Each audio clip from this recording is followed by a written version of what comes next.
Saya memperhatikan dalam beberapa minggu terakhir ini kondisi bangsa kita ini tambah hari tambah kurang baik.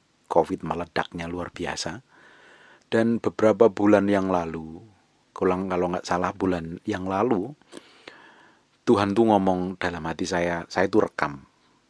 Posisinya saya rekam, saya ngomong dengan istri saya pagi-pagi. Dalam rekaman itu, tapi saya nggak akan publish rekaman itu. Rekaman itu masih ada, saya simpan.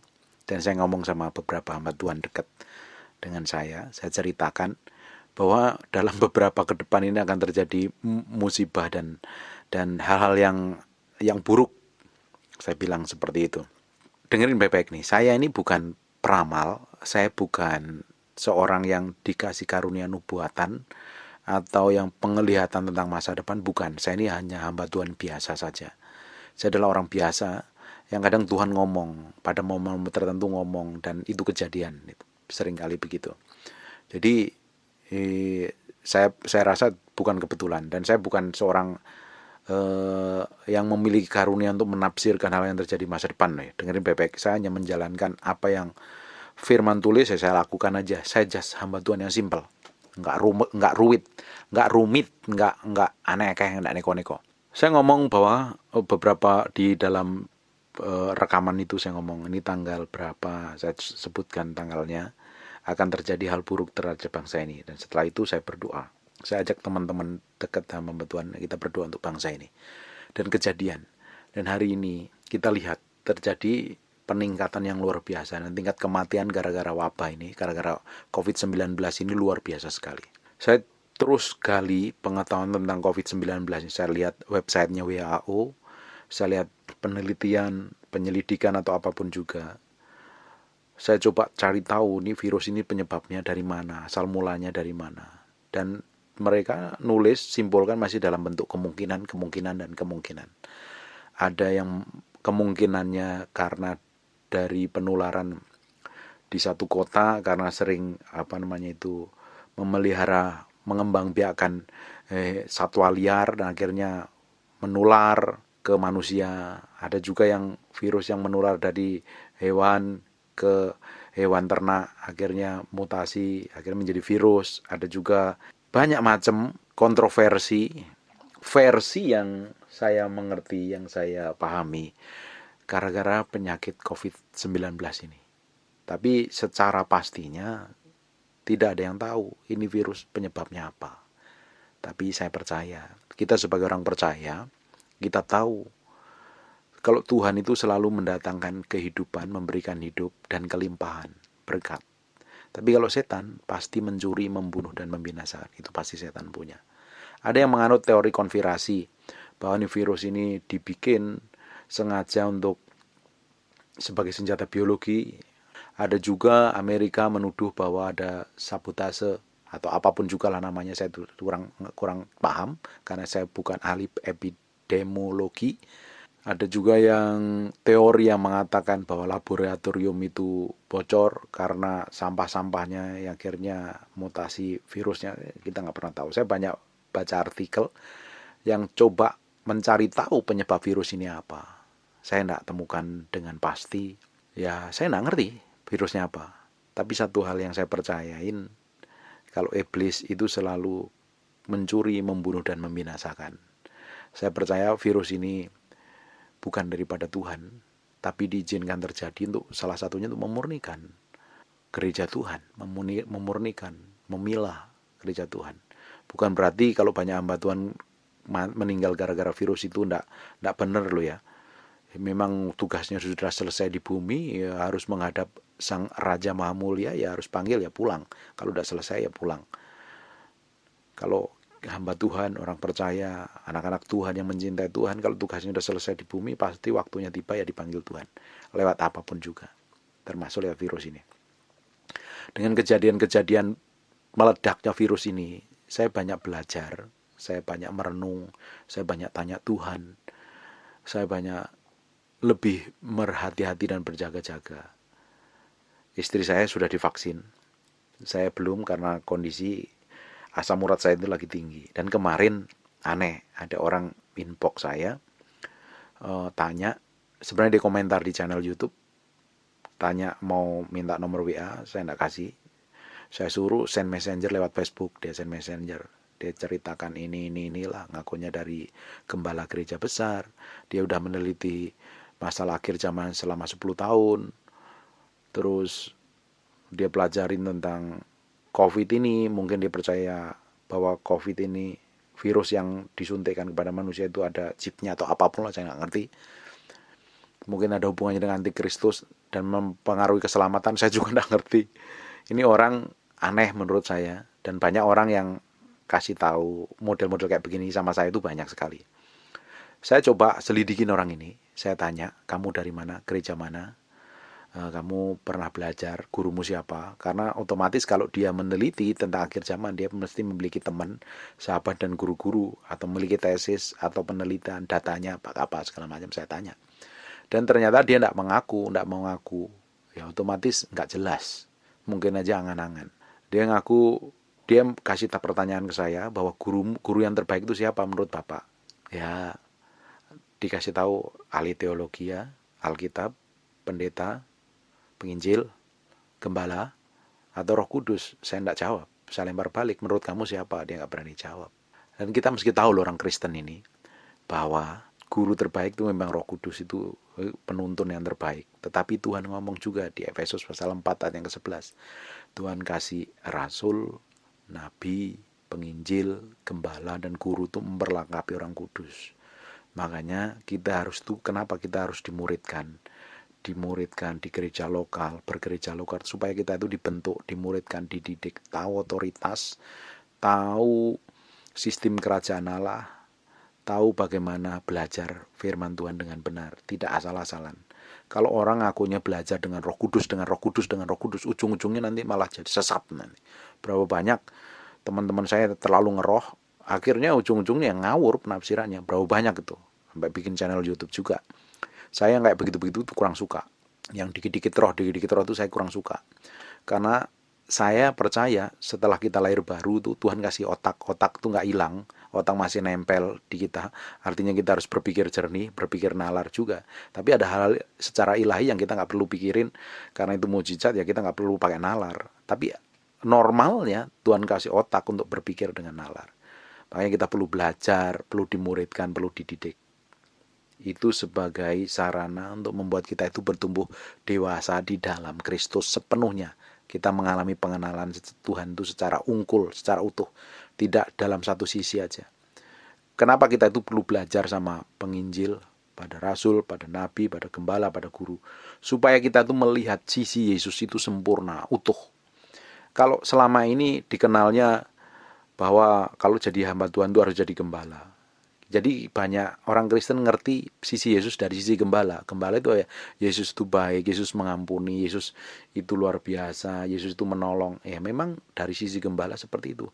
Tapi dari sisi rasul beda. Dia harus menanam, ke orang Kristen harus bertumbuh dewasa, harus tahu pondasinya yang benar itu siapa, bangunan yang dibangun di atasnya itu siapa, prinsip kebenaran itu harus tahu. Kalau nabi lebih beda lagi cara pandangnya dengan gembala. Jadi pengertian kita tentang Tuhan itu utuh, bukan dari satu sisi saja. Kita melihat dari Yesus sebagai nabi, sebagai rasul, sebagai penginjil, sebagai gembala, sebagai guru, itu lengkap. Makanya dikasih 5 jawatan pelayanan dalam gereja Tuhan, tujuannya untuk melengkapi tubuh Kristus itu mengalami kepenuhan yang sejati. Itu penting sekali. Kembali ke masalah COVID-19. Dan orang ini ngotot bahwa kalau divaksin itu akan mempengaruhi keselamatan. Mungkin dia belum sempat ngomong, karena saya cecar terus masalah identitas, dia nggak ngaku. Ya mungkin alasan ini mungkin tahu kalau saya ini orangnya kritis mungkin, atau saya mau sesuatu tuh yang nggak mau serampangan dan sembarangan. Saya nggak asal percaya dengan kata orang. Saya mesti cek dulu dengan firman Tuhan, dasarnya apa. Bapak Ibu juga harus lakukan yang sama loh. Kalau dengerin khotbah, dengerin tulisan atau baca tulisan orang, dengerin khotbah orang, itu dicek yang diomong itu benar sesuai firman apa enggak. Kalau tidak sesuai firman, itu tuh udah jangan dipercaya. Karena setan pun juga ngomong, mencobai pun juga pakai firman. Makanya kita sebagai orang percaya itu harus ngerti firman. Harus ngerti firman. Belajar firman, selidikin firman, bertumbuh dalam firman, belajar. Nggak boleh orang Kristen itu malas. Kalau orang Kristen pengetahuan firmannya itu separuh-separuh itu mudah disesatkan. Tapi kalau kita tuh ngerti firman penuh, full, kita akan susah disesatkan. Karena kita tahu dasar firmannya apa. Kalau dengerin khotbah itu cocok ini. Apa yang pendeta ini ngomong sesuai nggak sama firman? Sesuai dengan Roh Kudus nggak? Sejalan nggak? Kalau nggak sejalan nggak usah dengerin. Ketika saya cecer begitu, dia dengan alasan katanya ada tamu dan dia nggak mau ngomong. Akhirnya ya saya blokir. Buat apa? Jadi sampah aja, buat apa? Saya blokir orang ini. Mungkin orang ini juga akan dengerin apa yang saya sampaikan. Kalau kamu dengerin, kamu mesti belajar banyak tentang kebenaran. Vaksin nggak ada hubungannya dengan selamat. Ada teori konspirasi bahwa vaksin itu nanti disetir oleh zaman antikris. Tunggu dulu, antikris itu dari mana? Kita mesti belajar kembali ke dalam kitab Wahyu. Kita mesti selidikin penglihatan mimpinya Nebukadnezar, penafsirannya Daniel, penglihatannya Daniel. Itu mesti kita tahu supaya kita itu nggak serampangan, nggak sembrono. Saya sudah siapkan mau bongkar kitab Daniel tentang mimpi Nebukadnezar, itu berbicara tentang akhir zaman. Saya sudah siapkan tapi belum siap-siap. Karena meski siapin data, siapin video, meski diedit segala macam, saya kurang pintar dalam hal itu. Saya lagi siapkan tapi. Nah, apa hubungannya vaksin dengan keselamatan? Apa hubungannya? Tidak ada. Memang saya secara pribadi ingin divaksin, tapi sampai hari ini belum divaksin. Tapi mungkin dalam beberapa minggu ke depan saya akan vaksin. Karena hari ini asam urat saya ini lumayan tinggi. Nah, orang berpikir begini, dihubung-hubungkan dengan antikristus, dihubung-hubungkan dengan keselamatan. Tidak ada. Saya itu percaya, punya pemikiran lain. Nah, ini pemikiran saya lain. Maksudnya ini tidak ada kebenaran dalam firman Tuhan. Itu cara pandang saya sendiri. Saya berpikirnya begini. Dulu orang-orang tua kita, nenek kita, kakek kita tuh umurnya sampai ratusan tahun. Dan mereka tuh nggak ada vaksin. Cacar, polio, atau apapun juga nggak ada cacar. Itu nggak ada. Itu nenek kita tuh umurnya sampai 100 tahun lebih. Nah, setelah adanya vaksin flu, vaksin apalah, zaman dahulu cacar atau mungkin, itu orang umurnya semakin pendek. Jadi di bawah 100 tahun, mungkin 80. Orang tua saya itu umurnya sampai 80 tahun. Masih sehat sampai mak saya itu umurnya sampai 80 tahun lebih, sekarang masih sehat. Tapi bapak udah nggak ada. Itu juga umurnya tua. Nah, semakin ke sini banyak orang divaksin. Polio lah, vaksin ini, vaksin itu. Tambah-tambah umurnya pendek di bawah 80 tahun. Tambah sekarang kita ngelihat umurnya semakin pendek lagi, orang 60 tahun. Nah, beberapa hari ini saya perhatikan teman-teman saya secara pribadi dan tetangga kanan kiri saya lihat, dan beberapa orang di kampung sebelah, di perkampungan sebelah, itu hampir tiap hari orang meninggal. Kan mereka diumumkan di khalayak ramai, pakai toa umumnya, dan disebutkan umurnya rata-rata 48, ada yang umur 45, ada yang di bawah 60 tahun rata-rata meninggal. Nah, sekarang tambah hari umur orang itu semakin pendek. Apa hubungannya dengan vaksin yang selama ini dijalani? Saya tidak ngerti juga. Itu hanya sebatas teori saya. Itu tidak bisa diklaim sebagai kebenaran. Itu pendapat saya. Nah, sekarang kita kembali kepada firman. Banyak orang menghubungkan vaksin dengan antikristus, vaksin dengan chip, vaksin dengan akhir zaman. Kalau kita mau hubungkan dengan antikristus, kita harus belajar tentang apa yang dikatakan di dalam kitab Daniel. Jadi kita tuh ngerti antikristus itu munculnya dari mana, antikristus itu siapa, di kitab Wahyu juga dijelaskan. Tapi masih dalam bentuk samar-samar. Karena kalau semuanya berbicara tentang nubuatan, hal yang akan datang, itu tidak ada penafsiran yang 100% benar. Karena belum kejadian. Kita hamba Tuhan hanya diwahyukan sepenggal-sepenggal, diwahyukan dengan penafsiran yang berbeda-beda. Jadi tidak ada hamba Tuhan yang bisa klaim tentang masa depan itu benar. Apa penafsirannya itu 100% benar dan mengklaim merasa benar dan orang lain salah, itu juga kurang tepat. Tidak tepat. Hamba Tuhan yang klaim dirinya paling benar itu ya perlu dipertanyakan malahan. Nah, apa hubungannya vaksin dengan antikris? Bapak Ibu, kita harus belajar, kita harus buka dulu sebentar di Daniel pasal yang kedua, ayat yang ke-43. Seperti tuanku lihat besi bercampur dengan tanah liat. Itu berarti mereka akan bercampur oleh perkawinan, tapi tidak akan merupakan satu kesatuan seperti besi tidak dapat bercampur dengan tanah liat. Ini apa hubungannya dengan antikristus? Saya nanti akan ungkapkan ya dalam pembahasan berikutnya. Saya akan bongkar secara detail tentang kitab Daniel. Nah, kalau Bapak Ibu perhatikan, kata bercampur atau mix itu dalam bahasa Inggris itu artinya mix. Itu lihat kata bercampur itu ditulis sampai 3 kali loh. Bercampur dengan tanah liat. Mereka akan bercampur oleh perkawinan. Tapi kesatuan besi tidak dapat bercampur. Kalau dalam satu ayat ngomong diulang-ulang berkali-kali, itu tandanya itu penting, punya maksud. Sebab 4 titik koma di Alkitab pun itu tidak ada yang meaningless. Semuanya punya maksud dan tujuan ilahi yang kita perlu gali, yang perlu kita tanya sama Tuhan, maksud dan tujuannya apa. Nah, kata bercampur di sini, kalau saya lihat di bahasa aslinya, di Strong Concordance, di nomor H6148, kurang lebih, bahasa Ibraninya artinya Arab. Nih saya percaya, antikristus itu tidak ada hubungannya dengan orang Eropa, orang Amerika, orang Cina, orang Rusia, atau vaksin, atau apapun juga. Hari ini saja, COVID-19, tidak ada yang nemuin pasti yakin bahwa virus itu datangnya dari sini. Sumbernya ini. Semuanya masih dalam bentuk kemungkinan dan pengkajian-pengkajian. Jadi, tidak ada hubungannya ada virus 19 dengan antikris. Tidak ada. Saya yakin tidak ada. Karena kalau kita lihat pelajarin dalam di mimpinya Nebukadnezar ini dan apa yang Daniel omongin, ada Daniel katakan bahwa yang belum digenapi itu adalah kaki. Satunya besi, satunya tanah liat. Dan itu bercampur, tidak akan bercampur.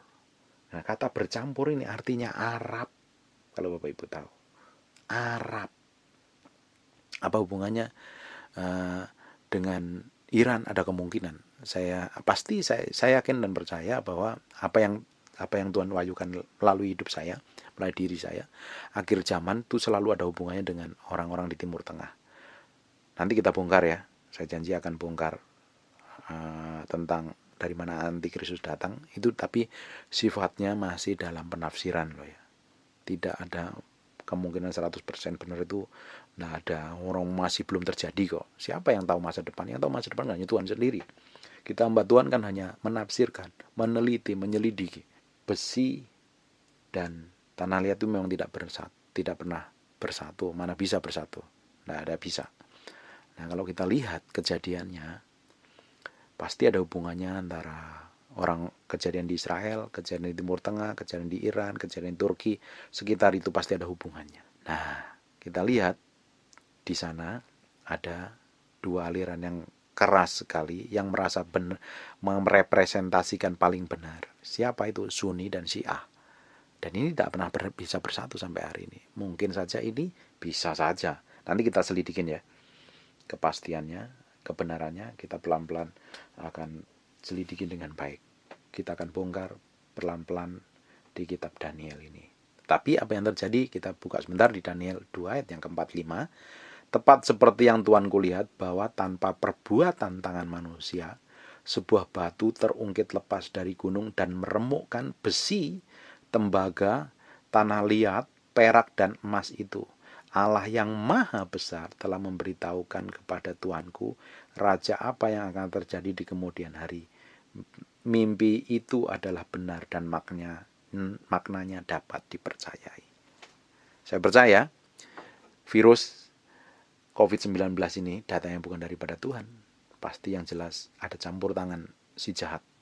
Karena setan, iblis, tujuannya untuk mencuri, membunuh, dan ujungnya membinasakan. Karena dia tahu persis. Waktunya sudah singkat. Waktu kedatangan Tuhan sudah singkat. Dia harus bekerja sangat giat, bekerja sangat aktif sekali. Kalau bisa membinasakan sebanyak mungkin orang dengan berbagai macam cara.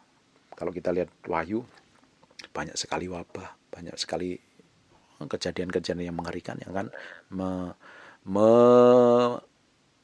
membunuh banyak jiwa. Saya percaya setan ini sedang kerja keras hari ini.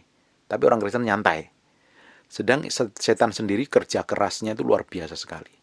Sampai hari ini setan kerja keras. Tapi orang Kristen banyak nyantai, leha-leha, merasa puas, merasa bangga dengan apa yang dia capai, merasa puas dengan kekristenannya, sehingga duduk nyantai, nonton TV, main TikTok mungkin, main medsos, sambil tidur, makan kacang, gemuk badannya, tidak ngelakukan apa-apa.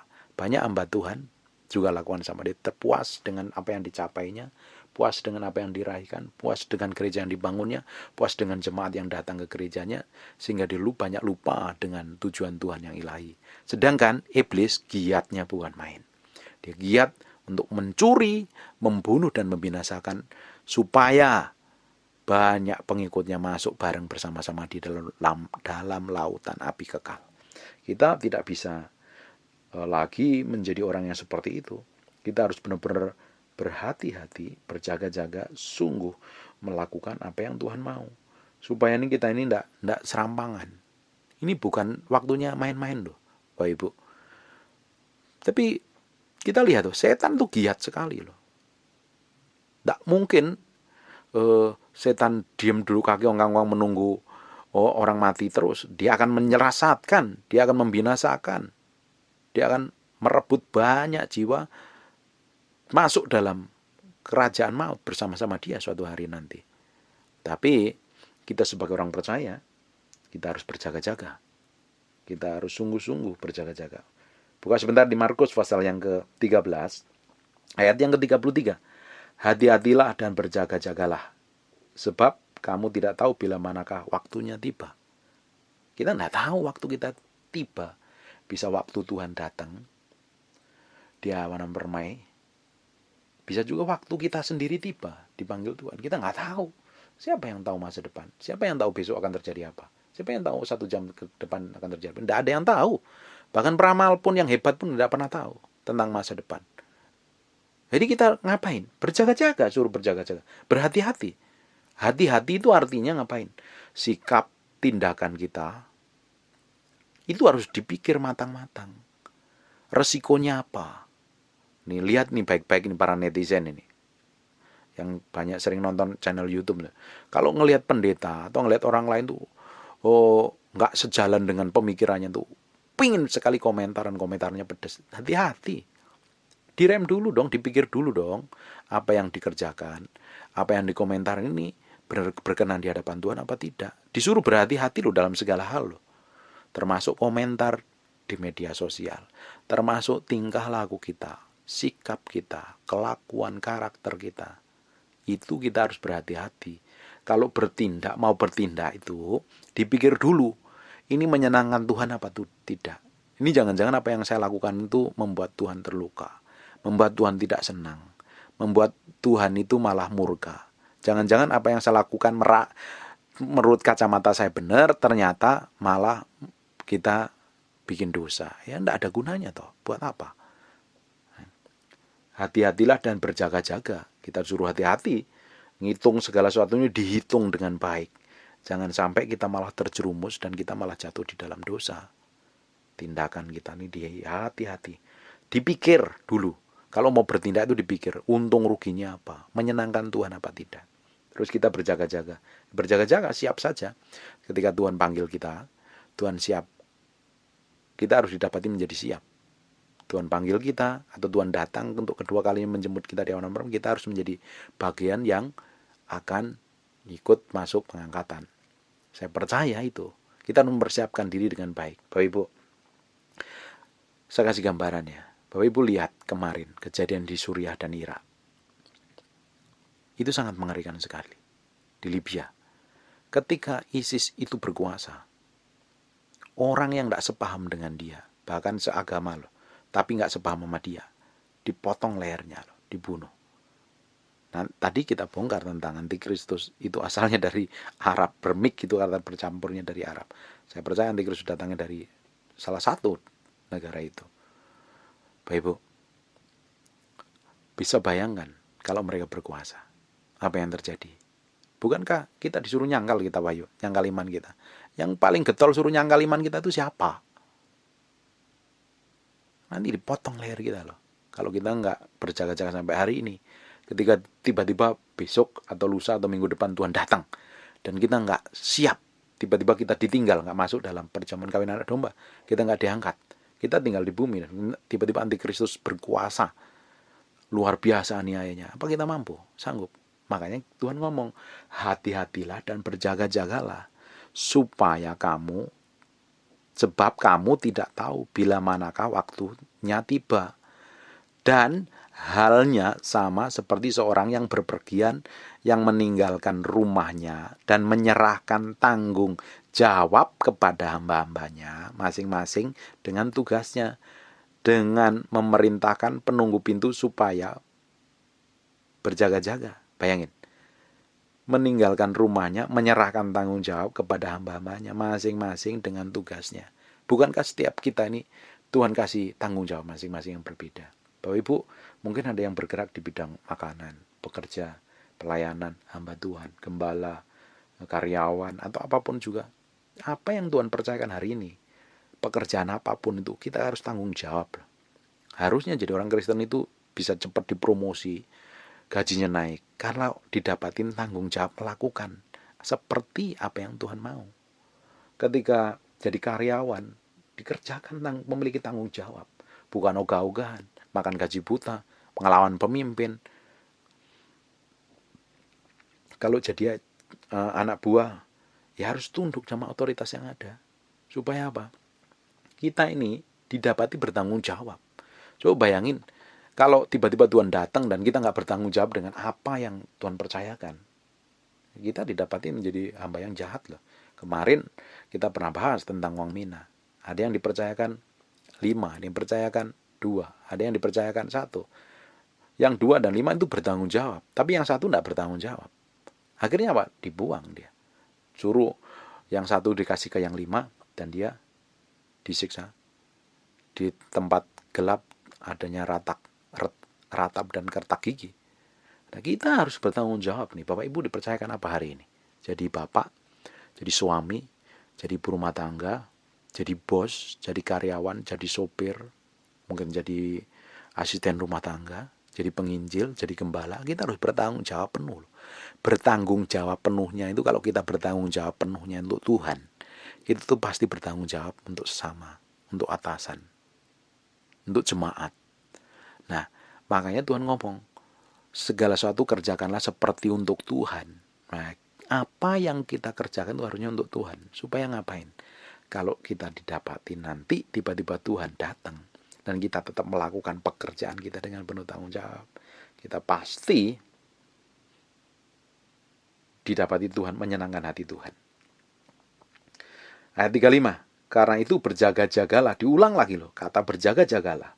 Sebab kamu tidak tahu bila manakah tuan rumah itu pulang menjelang malam, atau tengah malam, atau larut malam, atau pagi-pagi buta. Ya, kita kan nggak tahu Tuhan mau datang kapan, atau Tuhan memanggil kita kapan. Kan kita nggak tahu. Terus sebagian kita ngapain? Hari demi hari, menit demi menit. Itu berjaga, berhati-hati banget. Makanya kalau orang Kristen semakin dalam, memiliki kedalaman hubungan dengan Tuhan, semakin ngerti firman Tuhan tuh, orang Kristen pasti hati-hati luar bertindak. Nggak gampang bikin sakit hati orang, nggak makan mau simpen dendam sama orang. Udahlah, itu mah perkara duniawi. Karena semakin orang itu kenal Tuhan, bayangin, ngerti firman ini saja, harusnya orang Kristen tuh nggak gampang sakit hati dan dendam lah. Mudah sekali mengampuni. Karena nggak tahu. Jangan-jangan waktu kesel sama orang lain masih simpan kesel, belum diberesin, mati. Ayo, terus apa yang kita dapatkan di hadapan Tuhan? Apa yang kita pertanggungjawabkan di hadapan Tuhan? Atau yang masih suka berzina, lagi ketemu perempuannya, atau lagi tidur dengan perempuannya, tidur dengan selingkuhannya, tiba-tiba mati. Padahal rajin ke gereja. Terus apa yang kita pertanggungjawabkan di hadapan Tuhan? Makanya kita terus berjaga-jaga. Sikap, tindak tanduk, kelakuan, hari demi hari, menit demi menit itu kita jagain, berhati-hati. Supaya kita ini benar-benar didapatin menjadi hamba yang tanggung jawab di hadapan Tuhan. Karena kita nggak tahu kapan Tuhan datang atau kapan Tuhan menjemput kita. Supaya kalau ia tiba, ayat 36, supaya kalau ia tiba datang, jangan kamu didapatinya sedang tidur, nggak ngelakuin apa-apa. Apalagi sedang tidur, artinya males-malesan. Ingat tentang perumpamaan gadis yang bodoh, nggak mempersiapkan diri dengan baik. Ketika mempelainya datang, pelitanya, minyaknya habis, pelitanya mati. Ya akhirnya nggak ikut perjamuan kawin kan. Nah, kita harus benar-benar pakai hikmat dengan baik nih. Dengerin baik-baik ini. 36 ya, saya ulang ya. Supaya kalau ia tiba-tiba datang, jangan kamu didapatinya sedang tidur. Orang yang sukanya tidur, itu biasanya orang malas. Kalau nggak orang penyakitan. Orang kalau diabetes, penyakit diabetes itu kerjanya tuh ngantuk aja Pak, yang ngantuk. Males. Kita tuh harus jadi orang Kristen tuh harusnya yang kreatif, yang rajin. Orang dunia aja tahu loh. Kalau orang rajin pasti pangkal apa? Rajin pangkal. Nah, orang dunia tahu prinsip ini. Kita tuh kalau mau bekerja, mau pakai hikmat, minta hikmat Tuhan, mau obah, istilah Jawa itu bagus, ora obah, ora mamah. Kalau nggak bergerak ya nggak bakalan makan. Orang Kristen tuh harusnya tahu, udah diberikan hikmat, diberikan pengertian, disertain Tuhan, dipimpin Roh Kudus. Harusnya apa saja yang kita kerjakan itu Tuhan berkatin dan Tuhan pelihara. Nggak usah takut lah dengan kejadian yang hari ini ada. Oh sekarang lagi PSBB, lagi ketat. Mall tutup, semuanya kantoran tutup, WFH semuanya. Bisnis juga lagi lesu, dagang lesu. Percaya, kalau kita ini melayani Tuhan, Tuhan tuh pasti cukupin kok. Bagaimana caranya? Nggak tahu. Saya juga ngerti bagaimana Tuhan mencukupi kebutuhan saya. Tapi saya tahu Tuhan pelihara saya. Sampai hari ini nyatanya Tuhan pelihara. Kalau Bapak tahu, Bapak Ibu tahu, bagaimana saya itu berjalan hari demi hari dari iman kepada iman. Nanti Bapak Ibu dengerin ya, selanjutnya saya mau bahas nih, hidup dalam iman. Bagus sekali nih ya perjalanan hidup saya. Kita nggak usah khawatir kalau hari ini ya. Memang kita harus waspada sih memang, berjaga-jaga iya. Jaga jarak iya, jaga kesehatan, minum vitamin juga iya. Tapi secara rohani itu kita udah prepare. Kita tuh berkemas-kemas pulang menghadap Sang Maha Mulia. Kalau Tuhan panggil kita kapan saja, kita udah siap. Tuhan, aku udah siap. Nah, yang jadi masalahnya, selama kita dipercayakan Tuhan, napas sehat, hidup sehat, kita tuh melakukan apa selama ini? Hal yang berkenan di hadapan Tuhan atau tidak? Kalau tidak, ya kita harus hari ini mulai berubah dong. Hari ini harus benar-benar berubah, menyenangkan Tuhan. Udah nggak ada waktunya, udah mepet lagi. Setan kerjanya gila-gilaan. Kalau bisa tuh hari ini itu seluruh penduduk bumi itu dihabisin sama dia. Supaya nggak kenal Kristus, nggak kenal kebenaran. Memang seperti itu kerjanya, mencuri, membunuh, dan membinasakan. Tapi kita ini yang hidup dipercayakan sampai hari ini, napas sehat, bisa ngomong firman, bagikan kebenaran. Kalau kamu nggak bisa khotbah, cukup kamu bagikan gaya hidup dan nilai-nilai kerajaan Allah dalam kehidupan sehari-hari. Orang kan bertanya, kamu kok berbeda? Apa yang membedakan? Ya tentunya Yesus tentang kebenaran. Nggak bisa ngomong Injil sama mereka. Kalau nggak berani ngomong Injil, cukup baktikan gaya hidup yang menyenangkan Tuhan. Pasti diberkatin Tuhan. Pasti dipakai Tuhan. Amin. 37. Apa yang kukatakan kepadamu, apa yang kukatakan kepada kamu, kukatakan kepada semua orang. Diulang lagi, suruh berjaga-jaga. Berjaga-jaga. Kemarin kita udah bahas bahwa untuk ke depan ini, untuk 2021 ini semakin ruwet urusannya. Tapi anak Tuhan dipelihara Tuhan, dijagain Tuhan. 2022 mulai kendor tapi masih dalam kondisi babak belur. Nah, pelan-pelan 2023, 2024 mulai dipulihkan. Nah, kita kan mengalami masa sulit nih. Kita harus benar-benar bergantung sama Tuhan. Hidup benar di hadapan Tuhan. Melakukan apa yang Tuhan mau. Menyenangkan Tuhan. Tidak ada solusi lain. Bergaul karib dengan Tuhan. Bangun keintiman dengan Tuhan. Benar-benar mau ngerti isi hati Tuhan itu apa. Dan kalau bisa tuh dekat di dadanya Tuhan. Ngerti detak jantungnya. Sehingga kita tuh berjalan. Apa yang kita kerjakan itu seritme, seirama, sepikir dan seia sekata seperti yang Tuhan mau. Baru hidup kita tuh memiliki dampak yang powerful sekali. Dan tentunya nama Tuhan dipermuliakan melalui hidup kita. Saya berdoa kita semakin hari semakin mencintai Tuhan dan mengasihi Tuhan. Kita harus berdoa buat bangsa ini biar wabah ini segera berlalu dan kita akan melihat tangan Tuhan bergerak di atas bangsa ini. Kita berkati presiden, wakil presiden, pemimpin yang ada, semua aparat DPR MPR itu berkati mereka semuanya biar dalam lindungan dan proteksi Tuhan. Kita juga berdoa untuk orang-orang yang sengaja sampai hari ini nih, kita ngelihat medsos itu ada propaganda yang mengerikan. Masih dalam kondisi seperti ini loh, korban menelan banyak orang aja, masih orang gak percaya dengan virus yang sampai hari ini. Udahlah, gak usah pusing virus itu sumbernya dari mana, gak usah diselidikin. Tapi kenyataannya virus kan ada. Nah, gitu kita harus jaga masing-masing, jaga kesehatan masing-masing, supaya kita ini bisa dikasih umur yang panjang, supaya bisa jadi berkat lebih lagi, mengerjakan segala sesuatu untuk Tuhan lebih baik lagi. Kita harus jaga kesehatan, jaga keluargamu baik-baik, jaga orang-orang dekatmu, hormatin loh. Hari ini mulai diterapkan perketatannya, kita harus ikutin aturan yang ada. Jangan malah ngelawan. Kalau kita ini ngelawan pemimpin dan peraturan yang ada, itu artinya kita itu memiliki benihnya iblis, pemberontak. Karena saya percaya pemerintahan adalah wakil Tuhan di muka bumi ini yang akan menegakkan hukum dan keadilan kepada orang-orang yang jahat, orang-orang yang melawan hukum. Amin. Berjaga-jaga, berhati-hati. Sikap, tindak tanduk, kelakuan harus dijaga dengan baik. Kita itu harus siap sedia ketika Tuhan datang menjemput kita ready. Kita malah bahagia dong ketemu Tuhan. Yang selama ini kita berdoa merem-merem bayangin Yesus. Tapi kita kan pengen ketemu Yesus. Pengen nyembah dia. Akrab dengan dia is powerful. Luar biasa indah sekali.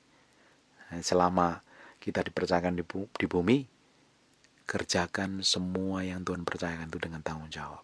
Bahkan kamu main media sosial, pakai dengan tanggung jawab.